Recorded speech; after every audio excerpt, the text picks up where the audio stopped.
Good morning বন্ধুরা, welcome back to my channel. আমি সোনাত্তরী আবার একটা নতুন ভিডিও নিয়ে তোমাদের সামনে চলে এসেছি। তো তোমরা সবাই কেমন আছো? আশা করি ভগবানের কৃপায় তোমরা সবাই ভালো আছো, আমরাও ভালো আছি।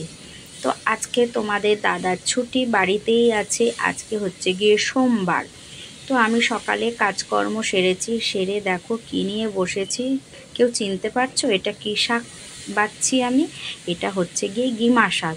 কী বলো তো, এটা না বাড়িতেই হয়েছে। এবছর এখনও গিমা শাক খাইনি, তাই আমি বাড়িতে হয়েছে তুলেই গাছ শুদ্ধই আমি ভালো করে ধুয়ে নিয়ে এসেছি। দিয়ে জলটা ঝরে গেছে, আমি যতক্ষণে কাজ সেরে ঘরে এসেছি জল ঝরে গেছে। তো আমি এখন সেটা আবার কাটতে বসেছি। তো এই গিমা শাক এবছর এই প্রথম খাবো। অনেকে খেতে চায় না তিতো বলে, কিন্তু আমার খুব ভালো লাগে। আর এই গিমা শাকটা ভাজার জন্য না আমি একদম ছোট ছোট করে আলু কেটে নিয়েছি। গিমা শাকটা ভাজা হল, একটু আলু দিলে তিতোটা সামান্য একটু হলেও কমে। বেগুন দিয়েও ভাজা যায়, তা বেগুন আমার ঘরে নেই, তাই আমি একদম গুঁড়ি গুঁড়ি করে আলু কেটে নিয়েছি। দেখেছো, আলু দিয়ে শাকটাকে আমি ভাজবো। তো দেখো শাকটাও কিন্তু আমি কুচিয়ে নিয়েছি, বাছার পরও আবার আমি ধুয়ে তারপরে কুচিয়ে রেখে দিয়েছিলাম। তো দেখো শাক জিনিস কড়াইতে দেওয়ার সাথে সাথে একদম নিচে লেগে যায়। তো একটু হলুদ দিয়ে দিলাম। আর দেখো কী রান্না করবো বলো তো আজকে? ইঁচড়। দেখেছো আমি ইঁচড় কেটে নিয়েছি, কদিন ধরে ইঁচড়টা ঘরে রয়েছে, খাওয়া হচ্ছে না। তো ইঁচড়টাই আজকে রান্না করব। তা ইঁচড়টা আমি প্রেশারে একটা সিটি দিয়ে নেব, তার জন্য প্রেশারে ইঁচড়টা দিয়েছি, একটু হলুদ দিয়েছি, লবণ দিয়েছি, দিয়ে একটা সিটি দিয়ে নেব আমি। আর এদিকে ভাত আমি বসিয়েছিলাম, ভাতটা একটা উতরান এসছে ভাত। তো আমি গ্যাস অফ করে ভাতটাকে নামিয়ে রেখেছিলাম। তো এখন আবার আমি প্রেশারটা বসিয়ে দিলাম, যেহেতু আমি একটা সিটি মারবো বলেছি ইঁচড়টাকে। তো কী দেবো বলো তো? ইঁচড়ে দেবো তোমার পেঁয়াজ দেবো, আদা দেবো, টমেটো দেবো, এই দিয়ে ইঁচড়টা রান্না করবো। আর ওদিকে দেখো চাটনি যে করেছিলাম, তোমরা আগের ভিডিওতে দেখে থাকবে। চাটনি করেছি আমি। চাটনি তো ধরো একদিন করলে 3 দিন 4 দিন খাওয়া যায়, কোনো অসুবিধা নেই। একদিন একটু বেশি করে চাটনি করলেই হয়। তো চাটনি আমি গরম বসিয়েছি, গরম করছি। আর ইঁচড়টা আমার সেদ্ধ হয়ে গেছে, ওই দেখো ইঁচড়টাকে আমি নামিয়ে নিয়েছি। দেখেছো সেদ্ধ ইঁচড় হয়ে গেছে। তো এখন আমি আলু ভাজা বসিয়ে দিয়েছি। ইঁচড়ে যে আলু দেবো, আলুটা একটু সুন্দর করে লাল লাল করে ভাজবো। আবার আমি ইঁচড়টাকেও ভেজে নেবো। দেখো ইঁচড়টা আবার দিয়ে দিলাম, ইঁচড়টাও ভাজবো। এর আগের দিন আমি ইঁচড় রান্না করেছি, সেদিন কিন্তু আমি ভাজিনি, শুধু সেদ্ধই করে নিয়েছিলাম, কিন্তু ভাজিনি। আজকে আমি সবটাই ভেজে রান্না করব। যদিও একটা সিটি দিয়ে নিয়েছি। আর এদিকে দেখো আদা ঘষে নিয়েছি, টমেটো কেটে নিয়েছি, পেঁয়াজ কুচিয়ে নিয়েছি, সবটাই মশলা আমি রেডি করে নিয়েছি ইঁচড়ের জন্য। ইঁচড় রান্না করতে গেলে একটু তেল লাগে গো, ইঁচড় আবার কম তেলে রান্না হয় না, তাই আজকে একটু আমি তেল দিয়ে জুতজাত করে রান্না করব। আর কি বলো তো, এই যে ইঁচড় বলো, কচুর শাক বলো, মোচা বলো, এগুলো না খেতে গেলে না মানে কি বলবো, কাটতে খুবই ঝামেলা, কিন্তু খেতে খুবই টেস্ট।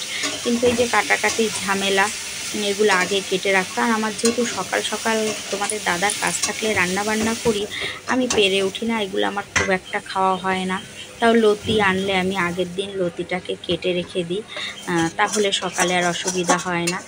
তবে আজকে যেহেতু ছুটি, তাই এঁচোড়টা কেটে আমি রান্না করছি। এইদিকে দেখো আমি এঁচোড় আলু সবটাই কিন্তু ভেজে নিয়েছি, সুন্দর করে ভেজে নামিয়ে নিয়েছি।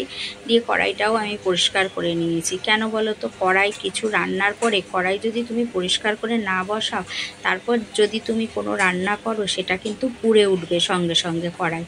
এর জন্য কড়াইটা সবসময় একটু পরিষ্কার করে বসাতে হয়। তো দেখো কড়াইতে আমি তেল দিয়ে দিচ্ছি। আর তেলের বোতলেও তেল নেই, তেলও ঢালতে হবে, আছে ঘরে, কিন্তু তেল ঢালতে হবে। তা যা আছে আমার এঁচোড়টা হয়ে যাবে। তো দেখো আমি মশলাগুলো দিয়ে দেবো এখন তেলে। তো মশলা আমি দিয়ে দিয়েছি। এবার মশলাটাকে ভালো করে সুন্দর করে কষবো। তো এখন না আমি একটু লবণ দিয়ে দেবো, যেহেতু পেঁয়াজ আর টমেটোটা দিয়েছি, তো বেশ লবণটা দিলে মানে সেদ্ধ হয়ে যাবে, জিনিসটা ভালো হবে। তো তারপরে আমি লবণ লঙ্কার গুঁড়ো দেবো।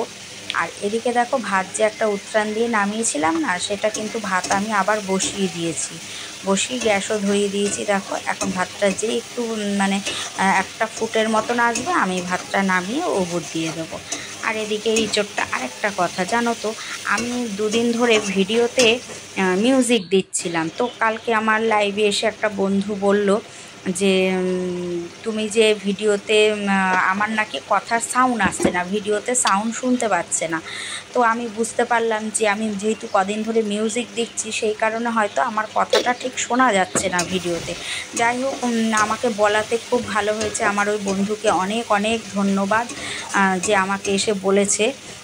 তা না হলে তো আমি বুঝতেই পারতাম না, আমি তো মিউজিক দিতেই থাকতাম। আর মিউজিকের সাউন্ডটা যাই হোক একটু জোরে হয়ে গেছে, এর জন্য হয়তো আমার কথা শোনা যাচ্ছিল না। তবে সেই বন্ধুকে অনেক অনেক ধন্যবাদ আমাকে বলার জন্য। আমি আমার এরকম যদি কখনো কোনো ভুল হয় তোমরা অবশ্যই আমাকে বলবে, আমি সেটা শুধরে নেওয়ার চেষ্টা করব। তো যাই হোক, আজকে আমি মিউজিক আর দেবো না।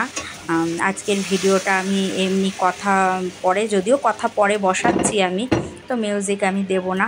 তো দেখো আমার তরকারি কিন্তু বেশ সুন্দর করে আমি কষে নিয়েছি, দেখেছো? কষে নিয়ে যেই তেল ছেড়েছে তারপর আমি জল দিয়ে দিয়েছি।